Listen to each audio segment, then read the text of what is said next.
سلام، دکتر حسین پور هستم و اینجا آکادمی برنامه‌نویسی دکتر حسین پور هست و با آموزش رایگان کتابخانه سیبورن در پایتون در خدمتتون هستم.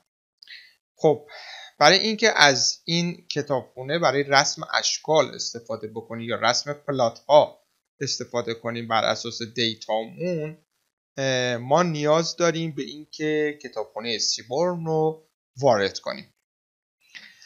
خب ابتدا کتابخانه سیبورن رو وارد میکنیم، میگیم import seaborn as an SNS و بعد کتابخانه پانداس رو هم وارد میکنیم چون قرار یک دیتا فریم ایجاد کنیم و از کتابخانه سایکیت لرن دیتا ست رو هم وارد میکنیم و همچنین متپلات-لیب رو هم در قسمت پایپلاتش رو وارد میکنیم به عنوان PLT چون میخوایم ازش استفاده کنیم. مجموعه داده‌ای که امروز برای رسم پلات ها دارم استفاده میکنم مجموعه داده آیریس هست. خب مجموعه داده آیریس رو بدین ترتیب وارد میکنیم. آیریس برابر است با dataset.load iris. دیتاست آیریس از جمله دیتاست هایی هستش که به صورت نرمال شده در کتابخانه سایکیت لرن قرار داره و ما میخوایم از اون دیتاست استفاده کنیم برای کارمون که قسمت دیتا هاش داخل X هست iris.data و قسمت تارگتش هم که نشون میده که به هر حال این داره این داده در حقیقت 3 کلاسه هست که 3 تا گل رو داره بر اساس گلبرگ و کاسبرگ به ما نشون میده، یعنی سپال و پتال. خب که بر اساس طول حالا گلبرگ و عرض گلبرگ و طول کاسبرگ و عرض کاسبرگ میاد اون گل هامون رو میسنجه و اون 3 تا گل رو کلاس بندی میکنه. خب ابتدا دیتا فیلد رو با استفاده از من اینا رو وارد کنم بچه‌ها. برای اجراش هم فقط کافیه روش این قسمت کلیک کنید. خب دیتا ست آیریس رو هم وارد میکنم. خب در این قسمت میام و دیتا فیلدم رو ایجاد میکنم، میگم یه متغیر تعریف کنم به نام df یا همون دیتا فیلد و میگم برابر باشه با پانداس چون ما پانداس رو به عنوان pd وارد کردیم. میگیم pandas.dataframe و میگیم دیتا فریم رو بساز از روی x یعنی از روی دیتای آیریس و ستونهاش هم قرار بده iris.feature_name.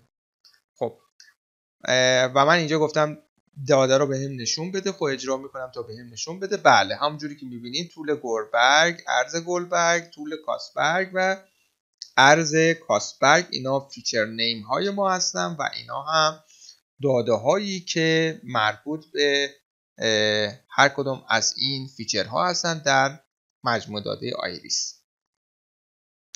خب وقتی که شما SNS که همون سیبورن هست، ما سیبورن رو با استفاده از SNS یعنی به عنوان SNS وارد این برنامه کردیم. خیلی خب وقتی که من پلات رو بزنم بچه پلات مربوط به هر فیچر رو به صورت نمودار میله‌ای و اسکاترش رو برای من میکشه که پراکندگی داده رو در رابطه با هر فیچر داره به من نشون میده. مثلا نگاه کنید سپل لنز در مقابل پتل ویت و سپل لنز در مقابل پتل لنز در مقابل سپل ویت و اینجا در مقابل خودش که فقط نمودار میله‌ایشو میکشه و اینجا یک شمای کلی بچه ها یک شمای کلی از به هر حال فیچرهایی که وجود داره و مقایسه این فیچرها با همدیگه براتون ترسیم میکنه با دستور پیر پلات که ورودیش هم فقط همون دیتا فیلد هست، یعنی دیتا فیلدی که شما اینجا ایجاد کردید. خب نمودار بعدی باکس پلات هستش که از این طریق کشیده میشه SNS.boxplot. اینجا یک دیتا میگیره که دیتا رو تنظیم میکنه برابر با یک دیتا فیلد. خب پس من میام اینجا دیتا فیلدم رو که ایجاد کردم به عنوان ورودی دیتا اینجا وارد میکنم. به محض اینکه کلیک بکنین این براتون بچه باکس پلات تمام فیچرها رو میکشه. مثلا میگه سپل لنس محدوده به هر حال مقداری که گرفته تقریبا از 4.25 تا نزدیکای 8. سپل ویت مقداری که گرفته تقریبا نزدیک به 2 و در نهایت از 4 خورده، یعنی 4 خورده است و به همین ترتیب دو نمودار بعدی. پس برای رسم باکس پلات فقط کافیه که این کارو بکنید. اگر هم که بخواید مثلا باکس پلات یه فیچر خاصی رو بکشی، اینجا توی قسمت DF باید اسم اون فیچر رو دقیق مشخص کنی. اسم این فیچر رو دقیق باید مشخص کنی که میخوای کدوم فیچر برای ترسیم کنی. مثل اینجا که مثلا من گفتم حالا این نمودار هیستوگرامش هست، گفتم فلان فیچر رو مثلا برای من نمودار هیستوگرامش رو بکش. حالا اگر بخوای مثلا اینجا میتونی اینو کپی بگیریم، اینو میتونیم اینجا کپی بگیریم و جای DF بذاریم و دوباره بگیم باکس پلاتش رو بکش.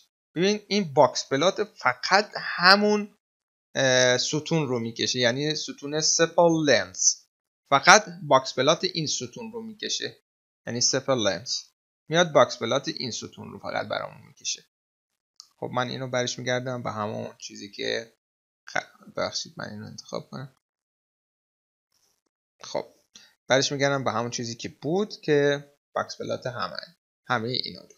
برای رسم نمودار هیستوگرام از دستور دیسپلات استفاده میکنیم و توی این قسمت هم یا میتونی روی DF بزنی که یعنی بیاد، من اینو پاک کنم بچه‌ها یه لحظه، یا میتونی روی DF بزنی اینجوری که بیاد و هیستوگرام کلی رو براتون بکشه. این هیستوگرام کلی هست بچه‌ها که به صورت استک براتون کشیده و اینجا مشخص کرده که سپل لنس ها، سپل وید، پتل لنس و پتل وید کدوم هستش. خب یا این که نه بگیم آقا من میخوام بیام روی یک ستون خاص این کارو بکنم، میخوام روی یک ستون خاص برای من بیای و هیستوگرامش رو روی اون ستون بگیم. این الان هیستوگرام مربوط به سپل لنس هستش و شما میتونید به این ترتیب بیام این هیستوگرام رو ترسیم کنید. قسمت بعدی در حقیقت نمودار میله‌ای هست، یعنی نمودار میله‌ای اون به هر حال فیچرهای ما رو کشیده. نگاه کنید وقتی من اجرا بکنم کانت پلات برای من نمودار میله‌ای هر کدوم از اینا رو میکشه. میبینید سپل لنس، سپل ویدث، پتل لنس و پتل ویدث.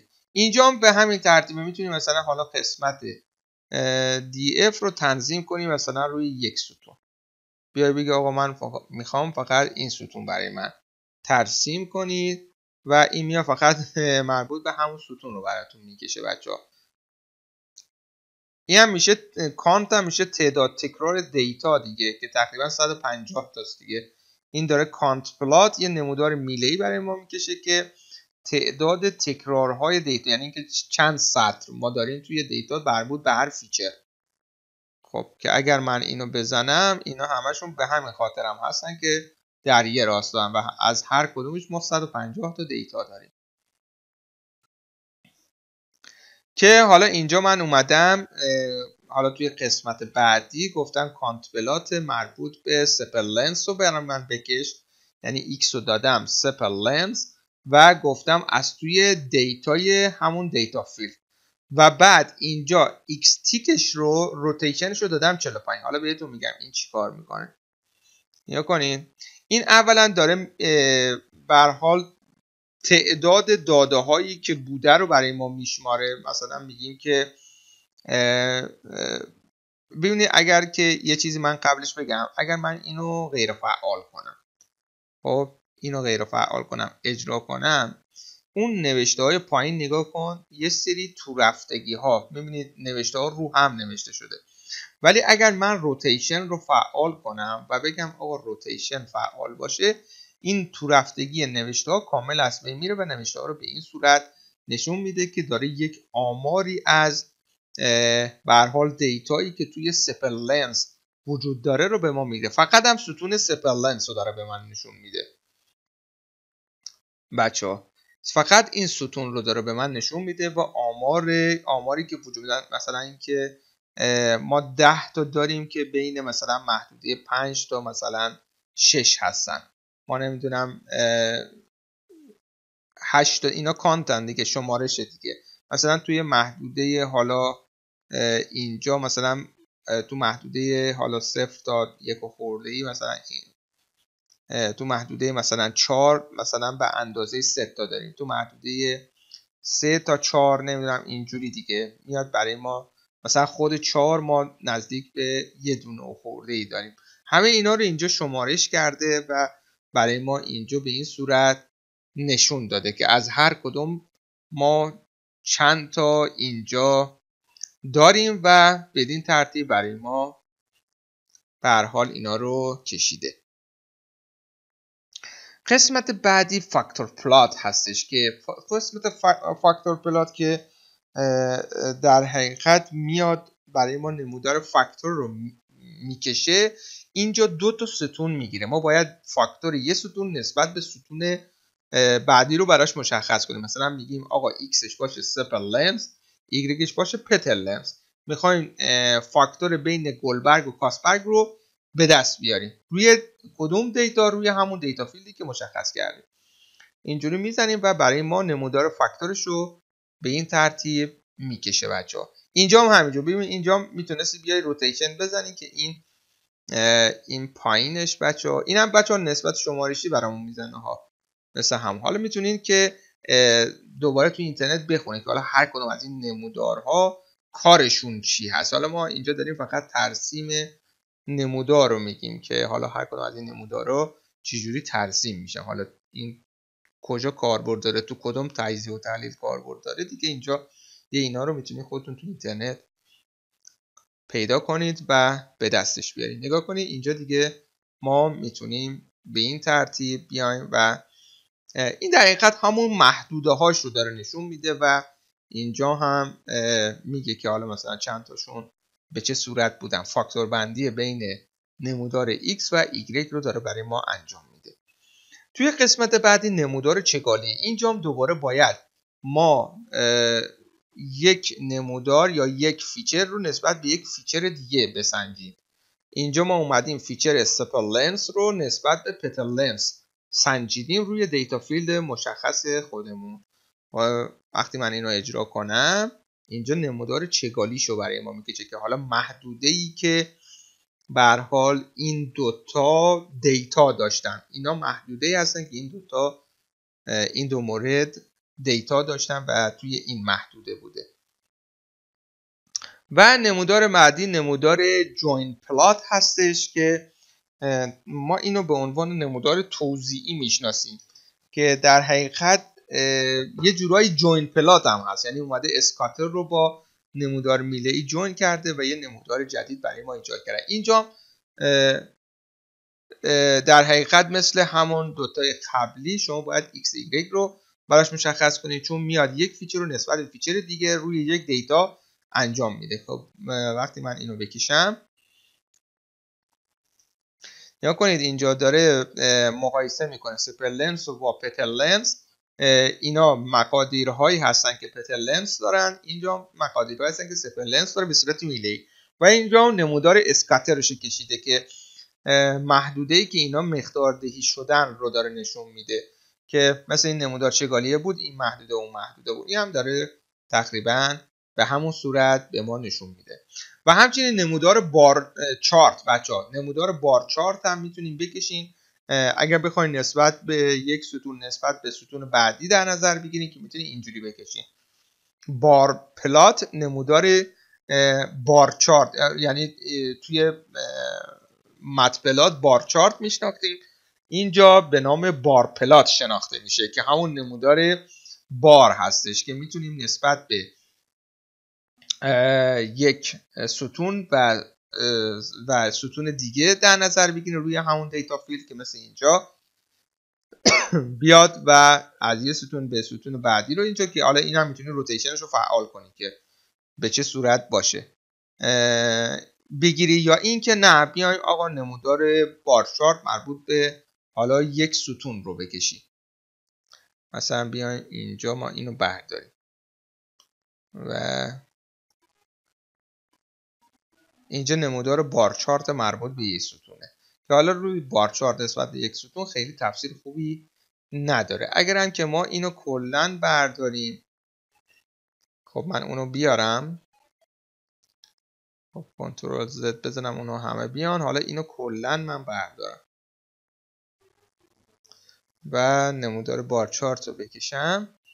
این دیگه نمودار کلیشو میکشه که به اسم نمودار میله‌ای هم شناخته میشه، ولی این میله‌ای با این میله‌ای فرق داره.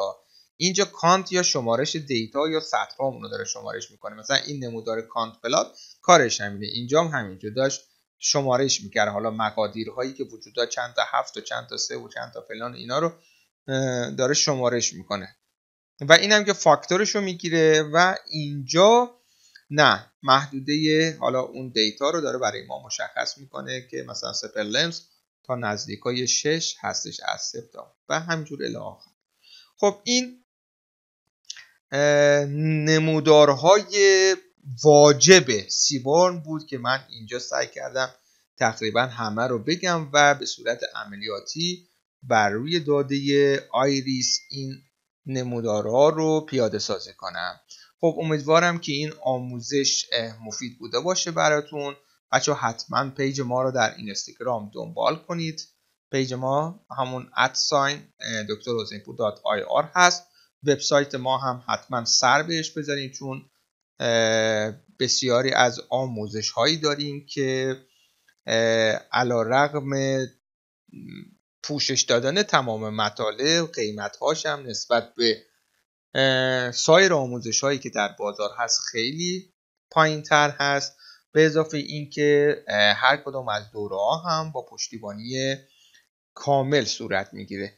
خب برای سیو کردنش هم بچه سیو کردن این برنامه هم میتونید اینجا گزینه آن تایتل رو کلیک کنید و مثلا بنویسید سیبورن